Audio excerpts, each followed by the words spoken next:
ಅಮೆರಿಕದ ಮಾಜಿ ನೌಕಾಪಡೆ ಅಧಿಕಾರಿ ಅರೆಸ್ಟ್. ಪಾಸ್ಪೋರ್ಟ್ ಇಲ್ಲದೆ 7 ತಿಂಗಳ ಕಾಲ ಭಾರತದಲ್ಲಿ ವಾಸ್ತವ್ಯ. ಉತ್ತರ ಪ್ರದೇಶದ ಮಹಾರಾಜ್ಗಂಜ್ ಗಡಿಯಲ್ಲಿ ಮಾನ್ಯ ಪ್ರಯಾಣ ದಾಖಲೆಗಳಿಲ್ಲದೆ ನೇಪಾಳಕ್ಕೆ ಅಕ್ರಮವಾಗಿ ಪ್ರವೇಶಿಸಲು ಯತ್ನಿಸಿದ ಜೋರ್ಡಾನ್ ಬ್ರೌನ್ ಎಂಬ ಅಮೆರಿಕದ ಪ್ರಜೆಯನ್ನು ಸಶಸ್ತ್ರ ಸೀಮಾ ಬಲ್ ಬಂಧಿಸಿದೆ. ತಾನು ಅಮೆರಿಕದ ನೌಕಾಪಡೆಯ ಮಾಜಿ ಅಧಿಕಾರಿ ಎಂದು ಹೇಳಿಕೊಂಡಿರುವ ಆರೋಪಿಯು ಥೈಲ್ಯಾಂಡ್ನಲ್ಲಿ ಪಾಸ್ಪೋರ್ಟ್ ಕಳೆದುಕೊಂಡ ನಂತರ ಸಮುದ್ರ ಮಾರ್ಗದ ಮೂಲಕ ನವೆಂಬರ್ 2025ರಲ್ಲಿ ಭಾರತಕ್ಕೆ ಬಂದಿದ್ದಾಗಿ ತಿಳಿಸಿದ್ದಾನೆ. ಕಳೆದ 7 ತಿಂಗಳಿನಿಂದ ಗೋವಾದಲ್ಲಿ ವಾಸವಾಗಿದ್ದ ಈತ ಬಳಿಕ ಬೆಂಗಳೂರಿನ ಮಾರ್ಗವಾಗಿ ಸೋನೌಲಿ ಗಡಿಗೆ ಬಂದು ಅಕ್ರಮವಾಗಿ ನೇಪಾಳಕ್ಕೆ ಹೋಗಲು ಪ್ರಯತ್ನಿಸುತ್ತಿದ್ದನು. ಆರೋಪಿಯು ಬಳಿ ಯಾವುದೇ ಪಾಸ್ಪೋರ್ಟ್ ಅಥವಾ ವೀಸಾ ಇಲ್ಲದಿರುವುದು ಪತ್ತೆಯಾಗಿದ್ದು, ವಲಸೆ ಮತ್ತು ವಿದೇಶಿಯರ ಕಾಯ್ದೆಯಡಿ ಸೋನೌಲಿ ಪೊಲೀಸ್ ಠಾಣೆಯಲ್ಲಿ ಪ್ರಕರಣ ದಾಖಲಿಸಲಾಗಿದೆ.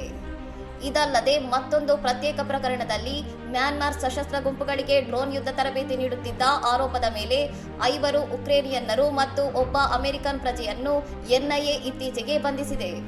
ವಿದೇಶಿಯರು ಭಾರತದ ಭದ್ರತಾ ನಿಯಮಗಳನ್ನು ಉಲ್ಲಂಘಿಸಿ ಅಕ್ರಮವಾಗಿ ವಾಸ್ತವ್ಯ ಹೂಡುವುದು ಮತ್ತು ಮಿಲಿಟರಿ ತರಬೇತಿಯಂತಹ ಚಟುವಟಿಕೆಗಳಲ್ಲಿ ತೊಡಗುವುದು ರಾಷ್ಟ್ರೀಯ ಭದ್ರತೆಗೆ ಆತಂಕವನ್ನುಂಟು ಮಾಡಿದ್ದು ತನಿಖೆ ಚುರುಕುಗೊಂಡಿದೆ.